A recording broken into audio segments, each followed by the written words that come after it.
ನಮಸ್ತೆ ಟಿವಿ 20 ಕನ್ನಡ ವಾಹಿನಿಗೆ ಸ್ವಾಗತ.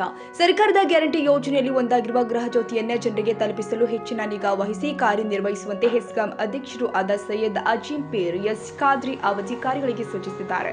ಜಿಲ್ಲೆಯ ಗಡಿ ತಾಲೂಕು ನಿಪ್ಪಾಣಿಯ ಬೋರ್ಗಾಂವ್ನಲ್ಲಿ ಇರುವಂತಹ ಹೆಸ್ಕಾಂನ ಕಚೇರಿಗೆ ಭೇಟಿ ಕೊಟ್ಟಿದ್ದ ಅವರು ಅಧಿಕಾರಿಗಳು ಸಿಬ್ಬಂದಿಯ ಹಾಜರಾತಿ ಪುಸ್ತಕ ಪರಿಶೀಲಿಸಿದ್ರು.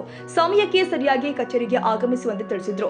ಗೃಹ ಜ್ಯೋತಿ ಯೋಜನೆಯಿಂದ ಹೊರಗುಳಿದಿರುವ ಕುಟುಂಬಗಳನ್ನು ಗುರುತಿಸಿ ಅವರಿಗೂ ಯೋಜನೆಯ ಸೌಲಭ್ಯ ತಲುಪಿಸುವ ನಿಟ್ಟಿನಲ್ಲಿ ಕಾರ್ಯನಿರ್ವಹಿಸಬೇಕು. ಗ್ರಾಹಕ ರೈತರಿಗೆ ಯಾವುದೇ ತೊಂದರೆಯಾಗದಂತೆ ಸಮರ್ಪಕವಾಗಿ ವಿದ್ಯುತ್ ಪೂರೈಕೆ ಮಾಡುವಂತೆ ಹೇಳಿದ್ರು. ಬಳಿಕ ಅಲ್ಲೇ ಇರುವ ಪವರ್ ಗ್ರಿಡ್ಗೆ ತೆರಳಿ ವೀಕ್ಷಣೆ ಮಾಡಿದ್ರು. ಎನ್ಒಟಿಸಿ ದುರಸ್ತಿ ಕೇಂದ್ರಕ್ಕೆ ಭೇಟಿ ಹೆಸ್ಕಾಂ ಅಧ್ಯಕ್ಷರು ಆದ ಸೈಯದ್ ಅಜೀಂ ಪೀರ್ ಎಸ್ ಖಾದ್ರಿ ಅವರು ಬೆಳಗಾವಿ ಜಿಲ್ಲೆಯ ಕಿತ್ತೂರಿನಲ್ಲಿ ಇರುವ ವಿದ್ಯುತ್ ಪರಿವರ್ತಕಗಳ ದುರಸ್ತಿ ಕೇಂದ್ರಕ್ಕೆ ಭೇಟಿ ಕೊಟ್ಟು ಪರಿಶೀಲಿಸಿದ್ರು.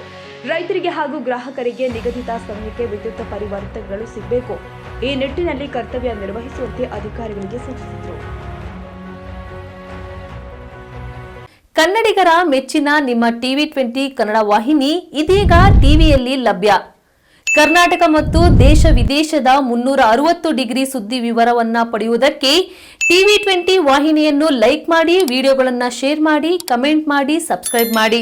HCN ಕೇಬಲ್ 842 ನಂಬರ್ನಲ್ಲಿ ಹುಕ್ಕೇರಿ ತಾಲೂಕು ಹಾಗೂ ಸಂಕೇಶ್ವರದ ಸುತ್ತಮುತ್ತಲಿನ ಹಳ್ಳಿಗಳಲ್ಲಿ ಲಭ್ಯ. PCN ಕೇಬಲ್ 129 ನಂಬರ್ನಲ್ಲಿ ಹಾರುಗೆರೆ ಸುತ್ತಮುತ್ತಲಿನ ಹಳ್ಳಿಗಳಲ್ಲಿ ಲಭ್ಯ.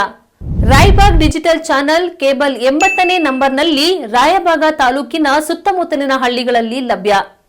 UDCN ಕೇಬಲ್ ನೆಟ್ವರ್ಕ್ ಉಗಾರ ಸುತ್ತಮುತ್ತಲಿನ ಹಳ್ಳಿಗಳಲ್ಲಿ ನಿಮ್ಮ ಟಿವಿ 20 ಕನ್ನಡ ವಾಹಿನಿಯೂ ಲಭ್ಯ.